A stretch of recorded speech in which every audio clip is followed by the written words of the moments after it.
Karimnagar graduate MLC ఎన్నికల counting high tension గా సాగుతోంది. మొదటి ప్రాధాన్యత ఓట్లలో ఫలితం రాకపోవడంతో రెండో ప్రాధాన్యత ఓట్లను లెక్కిస్తున్నారు సిబ్బంది. కోటా ఓట్లు రాకపోవడంతో ఎలిమినేషన్ ప్రాసెస్ కొనసాగుతోంది. రెండో ప్రాధాన్యత ఓట్ల లెక్కింపులో ఇప్పటికే 24 మంది అభ్యర్థులు ఎలిమినేట్ అయ్యారు. 1000కి మించి తొలి ప్రాధాన్యత ఓట్లు సాధించిన అభ్యర్థుల ఓట్లతో రెండో ప్రాధాన్యత గుర్తించేందుకు టేబుల్స్ ఏర్పాటు చేశారు. మొదటి ప్రాధాన్యత ఓట్లలో బీజేపీ అభ్యర్థి 5110 ఓట్ల లీడ్లో ఉన్నారు. ఆయన మొత్తం 75,675 ఓట్లు సాధించారు. కాంగ్రెస్ అభ్యర్థి నరేందర్ రెడ్డికి 70,565 ఓట్లు, ప్రసన్న హరికృష్ణ 60,419 ఓట్లు సాధించారు. గ్రాడ్యుయేట్ ఎమ్మెల్సీ ఎలక్షన్ కౌంటింగ్ పై మరిన్ని డీటెయిల్స్ వెంకటేష్ అందిస్తారు. వెంకటేష్, రెండో ప్రాధాన్యత ఓట్ల లెక్కింపు డీటెయిల్స్ ఏంటి? ప్రాధాన్యత ఓట్ల లెక్కింపు అయితే ప్రారంభమైంది. మనం చూడొచ్చు అంబేద్కర్ ఇండోర్ స్టేడియం దగ్గర హడావుడి కనిపిస్తుంది. లంచ్ విరామం తర్వాత సిబ్బంది అంతా కూడా కొంత బయటకు వస్తున్నారు. వాళ్ళు కూడా మళ్ళీ రెండో షిఫ్ట్కి సంబంధించిన వాళ్ళు కూడా లోపలికి వెళ్తారు. అయితే మనకు ఉదయం నుంచి ఇప్పటివరకు దాదాపు 24 మంది అభ్యర్థులు ఎలిమినేట్ అయినట్టు కూడా తెలిసింది. దానిలో 23 మంది పేర్లను కొద్దిసేపటి క్రితమే అఫీషియల్గా అనౌన్స్ కూడా చేశారు. అయితే ఇలా ఇప్పటిదాకా ఎలిమినేట్ అయినంత వాళ్ళు కూడా సింగిల్ డిజిట్, డబుల్ డిజిట్ ఓట్లు సాధించిన వాళ్ళు.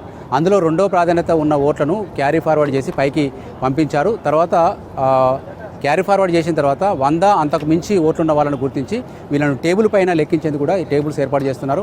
నిన్న మొన్న కూడా చూడొచ్చు మనం ఓట్లన్నీ బండిల్స్ ఇప్పించి టేబుల్స్ మీద పెట్టి కౌంటింగ్ చేశారు. అట్లాగే ఇప్పుడు ఆల్రెడీ లెక్కించిన ఓట్లను మళ్ళీ టేబుల్స్ పైకి తీసుకొస్తున్నారు. ఎవరైతే 100 ఓట్లు పైన ఉన్నారో వాళ్ళందరినీ లెక్కించి పైకి తీసుకొస్తా ఉన్నారో వాళ్ళను ఎలిమినేట్ చేసే భాగంగా ఈ 100 ఓట్లు, ఉదాహరణకు ఒక అభ్యర్థికి 100 ఓట్లు వచ్చి ఉన్నాయనుకుంటే అందులో రెండో ప్రాధాన్యత ఎవరికైనా వేసి ఉన్నారా లేదా అనేది చూస్తారు.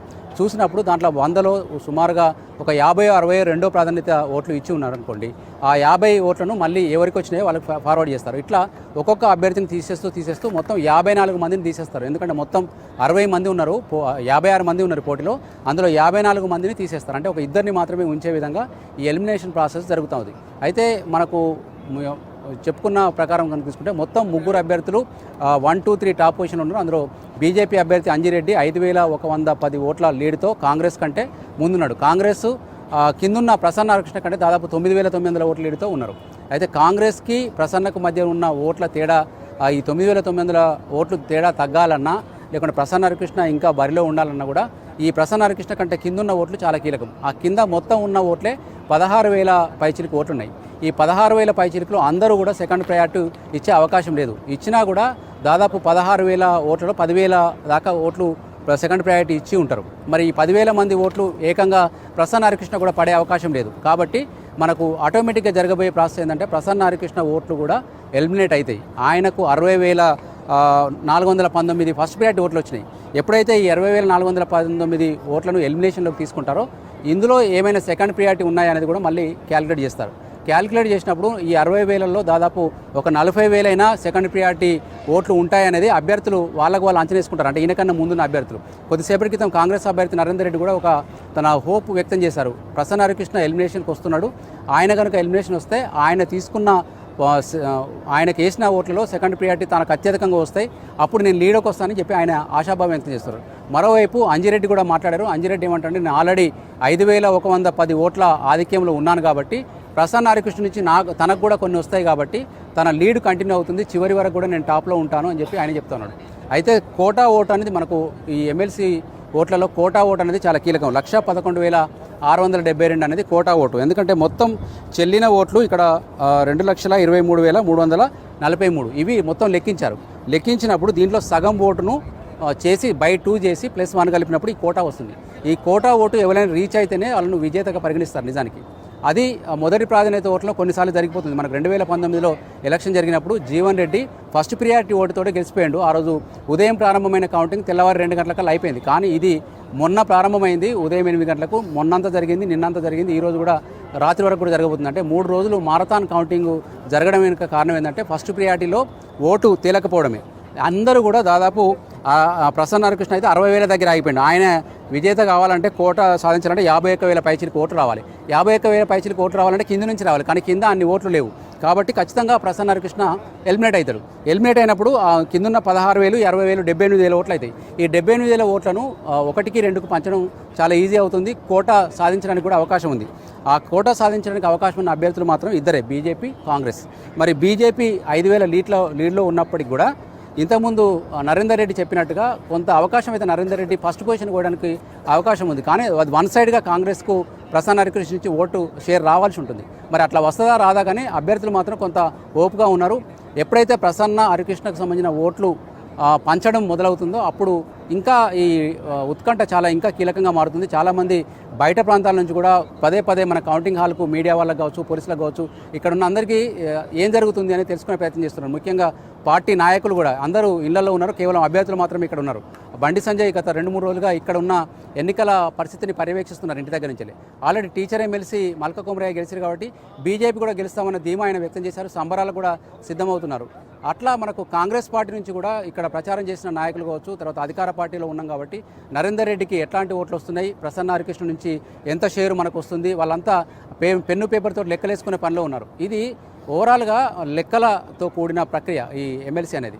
పెద్దల సభకు ఈ ఒక క్రైటీరియా ఎన్నికల నిబంధనలు రూపొందించినప్పుడే 51% ఓటర్ల మద్దతు ఉన్న వాళ్ళే పెద్దల సభలో ప్రవేశించాలనేది రూలు. ఆ రూల్లో భాగంగా వచ్చిందే ఈ ప్రియారిటీ ఓట్లు. ఈ ప్రియారిటీ ఓట్లలో చాలామంది అభ్యర్థులు ఎందుకు వేశారో మనకి ఏమి ఊహించేశారో కానీ చాలామంది పోటీలోకి వచ్చి డిపాజిట్ కట్టి పోటీలోకి వచ్చారు. దాదాపు అందరూ 56 మంది బరిలో ఉన్నారు. కానీ ఇందులో ఓటింగ్ చూస్తే కొందరికైతే ఒకటే ఓటు వచ్చింది, వాళ్ళ ఓటే కావచ్చు అది. కొందరికైతే 0 ఓట్లు వచ్చినాయి, కొందరికి 2, 3, 5 ఓట్లు వచ్చినాయి, కొందరికి 20 ఓట్లు వచ్చినాయి. వీళ్ళందరినీ కూడా మనకు బ్యాలెట్ పేపర్లో అకామిడేట్ చేసి భారీ జంబో బ్యాలెట్ చేశారు, జంబో బ్యాలెట్ బాక్స్లు ఉపయోగించారు. కానీ ఇప్పుడు తీరా చూస్తే వాళ్ళు మరి కనీసం వాళ్ళు ఎవరైతే ఇండిపెండెంట్ అభ్యర్థులు ఉన్నారో ప్రధాన అభ్యర్థుల మీద ఏమైనా ప్రభావం చూపిస్తారంటే అది కూడా చూపలేకపోయారు. కానీ మొత్తం అయితే ఈ ప్రాసెస్ డిలే కావడానికి అభ్యర్థులు ఎక్కువగా ఉండడం, ఫస్ట్ ప్రియారిటీ సరిగా ఫస్ట్ ప్రియారిటీ ఓట్లో కోటా నిండకపోవడం, ఇవన్నీ కారణాలు. ఇప్పుడు మనకు టేబుల్స్ వేస్తున్నారు కాబట్టి 21 టేబుల్ల మీద 21 మంది నెక్స్ట్ 21 మంది అభ్యర్థులను తీసుకొని 100 ఓట్లు అంతకంటే పైన కూడా ఓట్లను ఒక్కొక్కసారి అక్కడ కౌంటింగ్ ఏజెంట్లకు ప్రదర్శిస్తూ వాళ్ళని ఎలిమినేట్ చేసే ప్రాసెస్ జరుగుతుంది. సాయంత్రం 6 తర్వాత 5 తర్వాత మనకు ప్రసన్న హరికృష్ణ ఓట్లు కూడా టేబుల్స్ పైకి వస్తాయి. అప్పుడు 60,000 ఓట్లు ఈయనకు పైచిలకు ఉన్నాయి కాబట్టి 60,000 ఓట్లను మళ్ళీ లెక్కించాల్సి ఉంటుంది, మళ్ళీ మొదటి నుంచి లెక్కించాల్సి ఉంటుంది. అందులో సెకండ్ ప్రియారిటీ ఓట్లు వేసినవి వేరు చేయాల్సి ఉంటుంది. ఆ వేరు చేసిన వాటిని 1-2 స్థానాల్లో ఉన్న బీజేపీ అభ్యర్థికి, కాంగ్రెస్ అభ్యర్థికి పంచాల్సి ఉంటుంది. ఈ ప్రాసెస్ జరగడానికి కూడా మనకు రాత్రి 9-10 కావచ్చు అనేది అంచనా వేస్తున్నారు. అప్పుడు మాత్రమే నిజమైన విజేతను నిర్ణయించే అవకాశం ఉంది. Sravanthi. Right Venkatesh, thank you. First priority ఓట్లలో లీడింగ్లో మరి బీజేపీ క్యాండిడేట్ ఉండడం జరిగింది. కాంగ్రెస్ అభ్యర్థిగా నేను స్వల్ప వెనకంజ ఉన్నాను. 5,100 ఓట్లతో నేను వెనకంజలో ఉండింటిని. తర్వాత నాకంటే మరి థర్డ్ లీడింగ్ బీఎస్పీ క్యాండిడేట్ 10,000తో వెనకంజలో ఉన్నాడు. సో సెకండ్ ప్రియారిటీ తర్వాత ఇంకా థర్డ్ ప్రియారిటీ ఏది వచ్చినా థర్డ్ క్యాండిడేట్ హరికృష్ణ గారు అనేది ఇంకా రావడానికి వీల్లేదు అన్న ఆలోచనతోటి అందరు కూడా ఉన్నారు. సో సెకండ్ ప్రియారిటీలో మరి ఆ బీఎస్పీ అభ్యర్థి యొక్క సెకండ్ ప్రియారిటీ ఓట్లు ఎవరికి పడతాయి అన్న దాని మీద ఈ ఇద్దరిట్లో బీజేపీ, కాంగ్రెస్ దానిలో గెలుపు అవకాశాలు ఎక్కువ ఉంటాయి అనేది జనరల్ జరుగుతున్నది. అయితే ఇప్పటి వరకు ఒక 25 మందిని ఎలిమినేట్ చేసి ఉన్నారు. ఓన్లీ సింగిల్ టేబుల్గా కూర్చొని మరి ఆఫీసర్లు ముఖ్యమైన వాళ్ళు చేసి ఉన్నారు. దాంతో అందరికీ ఒక ఐడియా వచ్చింది. సో ఇప్పుడు ఏంటంటే ఐడియా వచ్చింది కాబట్టి ఇప్పుడు స్ట్రెంత్ కూడా పెరుగుతున్నది. ఇప్పుడు 25వ క్యాండిడేట్ ముందు ఇంక ఎలిమినేట్ అయ్యే వాళ్ళంతా కూడా మోర్ దెన్ 200 ఉన్నారు. కాబట్టి ఇప్పుడు ఒక 10 టేబుల్ కొత్తగా చేసి ఆఫీసర్లకు కొంచెం అవేర్నెస్ కల్పించారు. సెకండ్ ప్రియారిటీ ఎలా ఉంటుంది, సబ్ వచ్చిన వాళ్ళు ఉన్నారు, దాన్ని థర్డ్ ప్రియారిటీగా ఎలా చేయాలని చెప్పేసి. సో మేము కూడా ఏజెంట్లకు అంతా కొంచెం అవేర్నెస్ కల్పించున్నాం. ఎందుకంటే ఫస్ట్ ప్రియారిటీ ఈజ్ డిఫరెంట్, ఇప్పుడు సెకండ్ ప్రియారిటీ అనేది డిఫరెంట్గా ఉంది. సో ఆల్మోస్ట్ ఆల్ ఇంకో 5-10 నిమిషాల్లో ఒక 10 టేబుల్లలో ఇది ప్రక్రియ మొదలవుతుంది. మరి మూడో అభ్యర్థికి వచ్చేసరికి సాయంకాలం అవుతుండొచ్చు. మూడో అభ్యర్థికి వచ్చినాక అది ఆల్మోస్ట్ ఆల్ ఒక 60,000 ఓట్లు ఉన్నాయి కాబట్టి ఇంకా కొంచెం టేబుల్స్ పెంచేసి ఇంకా అది అప్పుడు ఆల్మోస్ట్ ఆల్ ఫైనల్గా మనకు రసవత్తరంగా జరిగేది. బీఎస్పీ అభ్యర్థి యొక్క ఓట్లు ఏ విధంగా ఉన్నాయి అనేది మరి కాంగ్రెస్ అభ్యర్థి అయినా బీజేపీ అభ్యర్థి అయినా గెలుపు ఓటములు అక్కడ ఉంటాయి. మరి నేనైతే కాన్ఫిడెంట్గా ఉన్నాను. మరి ముఖ్యంగా ఒక 3-4 ముస్తాక్ అహ్మద్ గారి ఓట్లు కానివ్వండి, వాల్మీకి శేఖర్రావు గారి ఓట్లు కానివ్వండి, రవీందర్ సింగ్ గారి ఓట్లు కానీ వాళ్ళకందరికీ కూడా ఆల్మోస్ట్ ఆల్ 2,000 to 3,000 మధ్యలో ఓట్లు ఉన్నాయి. సో ఆ సెకండ్ రౌండ్ వాళ్ళ దగ్గర వచ్చేసరికి నేను ఈ 5,000 మైనస్ను అధిగమిస్తూ న్యూట్రల్కు వస్తా అన్న ఆలోచనలో ఉన్నాను.